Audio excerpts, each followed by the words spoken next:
ஒரு 1.5 ஸ்பூன் அளவு ஆயில் விட்டுருக்கேன்.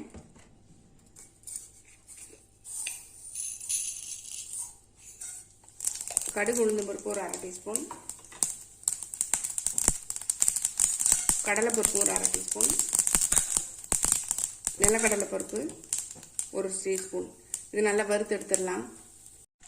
கடலைப்பருப்பு நிலக்கடலை பருப்பு செவக்க வறுபட்ட உடனே நம்ம வெங்காயத்தையும் பச்சை மிளகாயும் சேர்த்துடலாம்.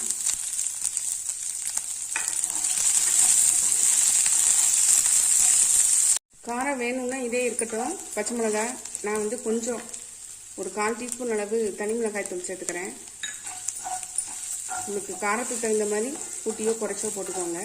இல்லை பச்சை மிளகாயில் உள்ள காரம் மட்டும் போதும்னா நீங்கள் ஸ்கிப் பண்ணிடலாம். அதை இப்போ நம்ம கேரட்டு துருவலை இதில் சேர்த்துடலாம்.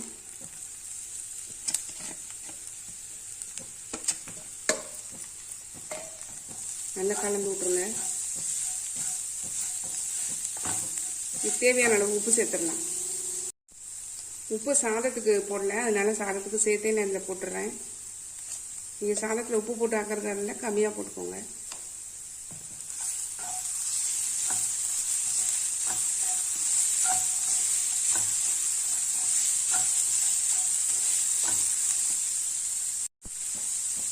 இப்போ சாதத்தை கிளறிடலாம்.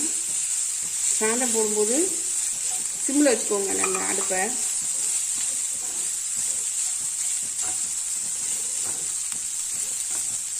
நல்லா சாதம் உடஞ்சிடாமல் ஜென்டிலாக கலர்னிங்கன்னா நல்லா சூப்பராக இருக்கும்.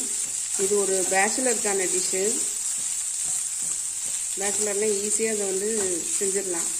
சமைக்க தெரியாதவங்க கூட டக்குன்னு செஞ்சிடலாம். அதை ரெடி பண்ணிடலாம்.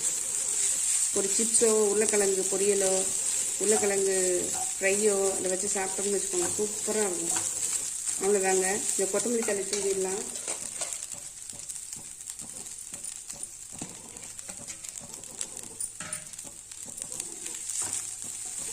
அவ்வளோதான் நம்மளுடைய சாதம், கேரட் சாதம் சூப்பராக மணக்க ரெடி ஆகிடுச்சு பாருங்க. நீங்கள் வேணுன்னா கரம் மசாலா கூட இதில் சேர்த்துக்கலாம் உங்களுக்கு தேவைப்பட்டதுன்னா. நான் இன்றைக்கி இன்னும் சேர்க்கலை. அவ்வளோதாங்க, நம்மளுடைய கேரட் சாதம் சூப்பராக ரெடி ஆயிடுச்சு. நம்மளுடைய கேரட் சாதம் பாருங்கள், சூப்பராக கலர்ஃபுல்லாக ரெடி ஆயிடுச்சு. செம்மையாக இருக்குங்க, டேஸ்ட்டு செம்மையாக இருக்குது.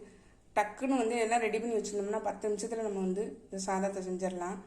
கண்டிப்பாக ட்ரை பண்ணி பாருங்கள். குழந்தைங்கள்லேருந்து பெரியவங்க வரைக்கும் விரும்பி சாப்பிடுவாங்க. பேச்சுலர்ஸ்க்கு ஏற்ற ஒரு டிஷ்ஷு. கண்டிப்பாக ட்ரை பண்ணி பார்த்து கமெண்ட்டில் சொல்லுங்கள். லைக் பண்ணுங்கள், ஷேர் பண்ணுங்கள், சப்ஸ்கிரைப் பண்ணுங்கள். பக்கத்தில் பெல் ஐக்கானை கிளிக் பண்ணுங்கள். நாளைக்கு வேறு ஒரு ரெசிபியில் உங்களை சந்திக்கிறேன். பை. தேங்க்யூ.